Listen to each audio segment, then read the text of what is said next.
మరి తెలంగాణ ప్రాంతమే కాకుండా ఆంధ్రప్రదేశ్ కానీ దేశ విదేశాల నుంచి కూడా వస్తారు కాబట్టి అందరికీ కడుపు నిండా భోజనం పెట్టేటువంటి కార్యక్రమం చేస్తారు కాబట్టి వారికి కూడా ఎటువంటి ఆటంకాలు లోటు లేకుండా మంచినీటి సౌకర్యంలో కానీ ఎలక్ట్రిసిటీ విషయంలో కానీ రెండోది టెంపుల్కు సంబంధించి సీసీ కెమెరాస్ కూడా మొత్తం ఈ బల్కంపేట ఇక్కడ టెంపుల్ అనే సీసీ కెమెరాస్ ఉన్నాయి.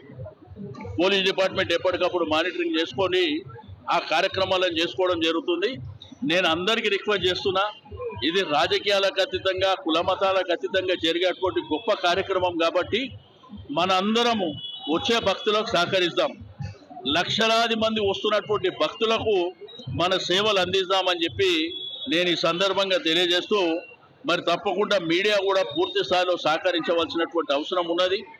బ్రహ్మాండంగా మరి క్యూ లైన్లు ఉంటాయి. ఉన్న స్థలం మాత్రం చాలా తక్కువ స్థలం, వచ్చే భక్తుల సంఖ్య మాత్రం లక్షలాదిగా వస్తున్నటువంటి సంఖ్య కాబట్టి దయచేసి అందరూ కోఆపరేట్ చేసి ఈ కార్యక్రమాన్ని జయప్రదం చేయాలి. 1వ తారీఖు జూలై అమ్మవారి కళ్యాణమైన నెక్స్ట్ డేనే ఇక్కడ నుంచి అమ్మవారి రథయాత్ర కూడా భారీ ఎత్తున బయలుదేరుతుంది కాబట్టి దానికి కూడా అందరు సహకరించవలసినటువంటి అవసరం ఉందని చెప్పి నేను తెలియజేస్తాను.